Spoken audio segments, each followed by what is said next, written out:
नमस्कार दोस्तों, एक बार फिर का सीरीज लेके आई हूँ जिसे पढ़ के आपको बहुत सुकून मिलेगा। तो चलो शुरू करते हैं।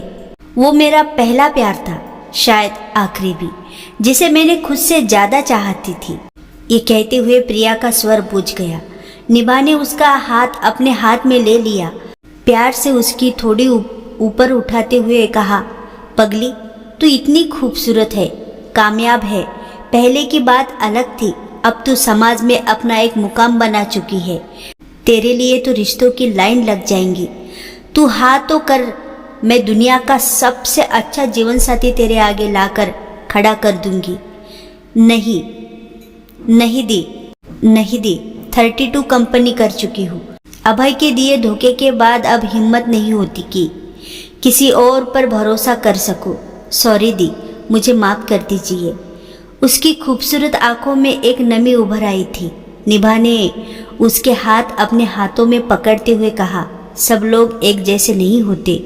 जीवन बहुत लंबा है प्रिया, अकेले काटना आसान नहीं होता। ज़रूरी नहीं कि जो बुरा एक बार हुआ वो जिंदगी में दोबारा दोहराए। दी, मेरी हिम्मत अब खत्म हो गई है।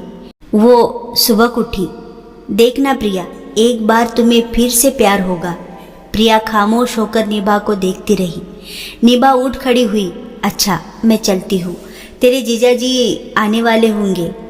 प्रिया उसे दरवाजे तक छोड़ने आई। अंदर लौटकर उसने घर लॉक किया तो घर में एक अजीब सा सन्नाटा पसर गया। काम वाली आज आई नहीं थी। उसने अपने लिए 2 रोटी बनाई। रात की सब्जी फ्रिज में रखी थी, उसे गर्म करके प्लेट में डालकर डाइनिंग टेबल पर बैठ गई। एक निवाला तोड़कर गले में डाला तो ऐसा लगा कि गले में अटक गया हो।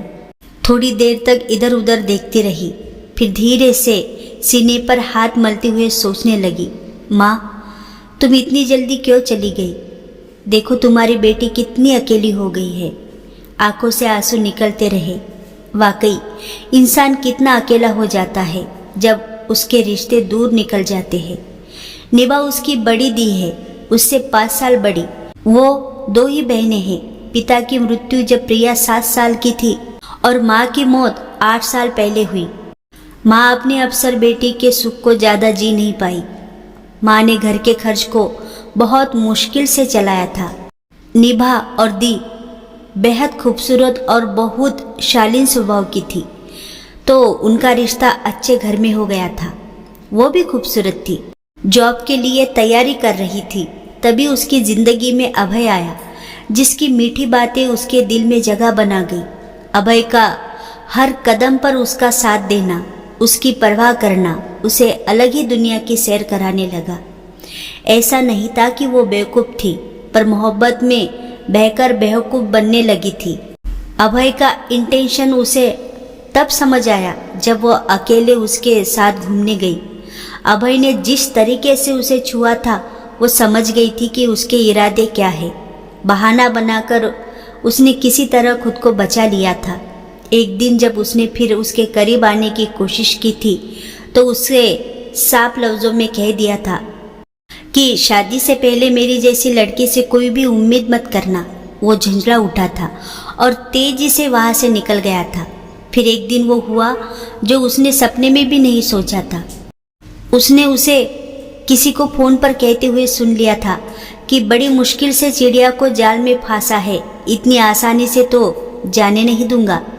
उस जैसी लड़कियां तो मैं चुटकियों में खरीद सकता हूँ, पर मुझे उसके घमंड को तोड़ना है। गरीब घर की इस छोकरी को इतना गुरूर, पता नहीं किस बात का है।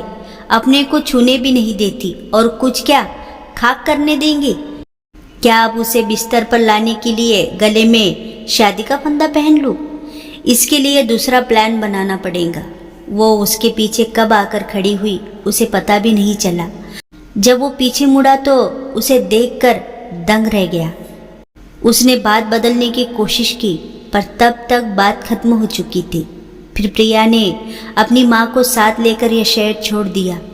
मोहब्बत शब्द से उसका विश्वास उठ चुका था। अब जिद्दोजहद थी तो कुछ करने की, जिंदगी में कुछ बनने की। पूरी मेहनत लगन से वो एग्ज़ाम की तैयारी में जुट गई। आखिरकार उसकी मेहनत रंग लाई और उसका चयन इंडियन रेवेन्यू सर्विस में हो गया था। धीरे धीरे उसके अपनी लाइफ में वो सब हासिल कर लिया जिसकी उसे चाह थी। कई साल गुजर चुके थे। वापसी हुई थी उसके अपने शहर में, पर अब वो बिल्कुल अकेली थी। पर यहाँ दी का घर था। दी चाहती थी कि वो उसके साथ आकर रहे, पर वो अलग रहना चाहती थी। इस शहर को दोबारा से महसूस करना चाहती थी, इसलिए उसने अलग रहने का फैसला किया। अपनी पिछली जिंदगी के बारे में सोचते हुए वो अभी तक अपने विचारों के समुंदर में डूबी हुई थी। अचानक उसका फोन बज उठा। हेलो प्रिया, कल संडे है, तुम कल लंच मेरे साथ कर रही हो? उसकी बेस्ट फ्रेंड कविता का फोन था। बुझे हुए स्वर में उसने हाँ कह दी। संडे सुबह हल्की बारिश थी। उसने नहा धोकर भगवान के आगे दीपक जलाया, फिर नाश्ते में कॉर्नफ्लेक्स लिया। अलसाई हुई सोचने लगी, अभी तो कविता के आ जाना है। अलमारी खोली, उसमें से उल्टा मरीन ब्लू कलर का सूट निकाला, tie and dye white colour का, मोतियों की लेंस जड़ा दुपट्टा ओढ़ेकर, वाइट कलर की बिंदी लगाकर, खुद को शीशे में देखकर अपने हल्के सुनहरे बालों को खुला छोड़ दिया, मानो वो अपनी खूबसूरती से बेपरवाह थी। उसने अपनी गाड़ी निकाली और चल दी। वहां पहुंचने के लिए 1.5 घंटे का रास्ता तय करना था। ये खूबसूरत टेढ़े मेढ़े रास्ते हमेशा उसकी पसंद थे। रास्ते में एक जगह पर उसने गाड़ी रोक दी। खूबसूरत पिंक कलर के जंगली गुलाबी की झाड़ी देखकर वो मंत्रमुग्ध हो गई। ताजी ठंडी हवा उसके गालों को छू रही थी। तभी एक गुरु गंभीर आवाज ने उसका ध्यान भंग कर दिया। ए मैडम, बीच रास्ते में गाड़ी क्यों रोक दी? वैसे ही इतना संकरा रास्ता है, लगता है कि आप किसी की जान लेकर मानेंगी। कौन था वो? ये जानने के लिए सुने भाग 2।